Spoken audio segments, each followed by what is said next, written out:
Praise lord. దేవాతి దేవునికి వందనాలు.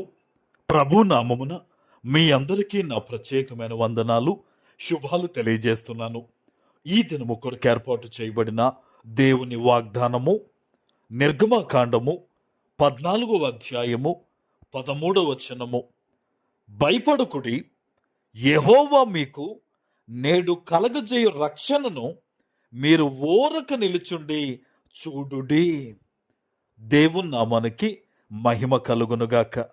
ఈ ఉదయకాల సమయంలో సర్వ సృష్టికర్త అయిన నీ తండ్రి నిన్ను ఆశీర్వదించి గొప్ప వాగ్దానాన్ని నీకు అందిస్తూ ఉన్నారు. హల్లెలూయా. నువ్వు భయపడుతూ ఉన్నావా? నీ వెనకాల అనేక రకమైన సమస్యలు తరుముతూ ఉన్నాయని, ఇబ్బందులు నిన్ను వెంటాడుతూ ఉన్నాయని, నేనెంత కష్టపడుతున్నా, ఎంత ప్రార్థిస్తున్నా, అనేక రకమైన శోధనలు ప్రభువా నన్ను వెంబడిస్తున్నాయని నువ్వు భయపడుతూ ఉన్నావా? ఈరోజు దేవుడు నిన్ను బలపరుస్తూ చాలా గొప్ప వాగ్దానాన్ని నీకు అందిస్తూ ఉన్నారు. నిజానికి ఈ వాగ్దానము ఆనాడు ఇశ్రాయేలీయులకు ఇచ్చాడు దేవుడు. వారు భయపడుతున్నారు. వెనకాల ఒకప్పుడు మమ్మల్ని చిత్రహింసలు పెట్టిన ఆ ఫరో వచ్చేసాడని వారందరూ భయపడుతుంటే దేవుడు చెప్తున్నాడు, మీరేమి భయపడకండి, మీరు ఊరక నిలుచుండి చూడండి అంటున్నాడు దేవుడు. ఈరోజు అదే మాటను దేవుడు నీకు వాగ్దానంగా ఇస్తున్నాడు. అయ్యా, మొన్నటిదాకా భయంకరమైన అప్పులు, ఇదిగో ఇప్పుడిప్పుడే నేను బయటపడుతున్నాను అనుకుంటున్నాను.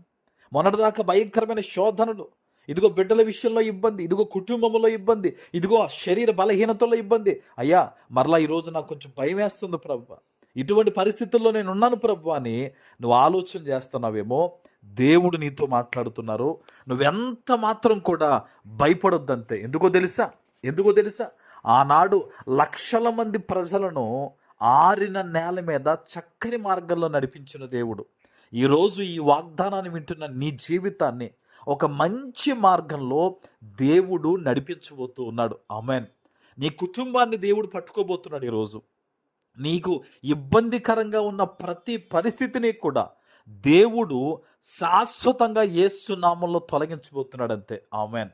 ఆనాడు ఫరో ఆ విధంగా మరణిస్తాడని ఎవ్వరికీ తెలియదండి, దేవుడు ఒక్కడికే తెలుసు. వారు భయపడ్డారంతే, కేవలం ఫరో వచ్చేస్తున్నాడు బాబోయ్ అని.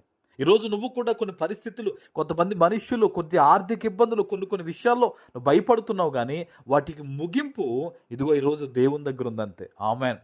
నువ్వు భయపడక.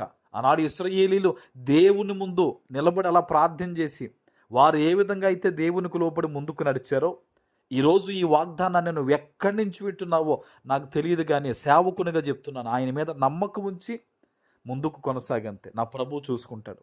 నేను ఆయన సన్నిధికి వెళతాను, నేను ఆయన ఆరాధిస్తాను, నేను ఆయన ఘనపరుస్తాను.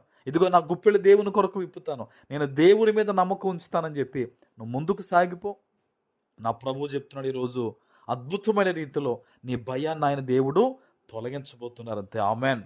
ఇది మనుషులు ఇస్తున్నవా మాట కాదు, ఇది దేవుని వాగ్దానం. ఇది అందుకని లేఖనంలో ఒక మాట ఉంటుంది, నువ్వు నమ్మితే దేవుని మహిమను చూస్తావని. ఆమేన్. నమ్మాలి ఈరోజు వాగ్దానాన్ని. నువ్వు నమ్మి విశ్వాసంతో నువ్వు అడుగులు వేయాలి, ప్రార్థించాలి, దేవుణ్ణి స్తుతించాలి. నువ్వు ఏ విధంగా దేవుణ్ణి ఈరోజు గనపరచగలవో ఆ విధంగా నువ్వు దేవుణ్ణి గనపరచు. అద్భుతమైన రీతిలో నీ సమస్యలన్నిటినీ కూడా దేవుడు తొలగిస్తారంతే. ఆమేన్. ప్రార్థన చేసుకుందాం. పరిశుద్ధుడ, ప్రేమ కలిగిన తండ్రి, మీకు వందనాలు. ఈ ఉదయకాల సమయంలో మీరిచ్చిన గొప్ప వాగ్దానము ప్రతి బిడ్డ జీవితంలో నెరవేర్చి స్థిరపరచమని యేసు నామమున ప్రార్థిస్తున్నాను తండ్రి. ఆమేన్.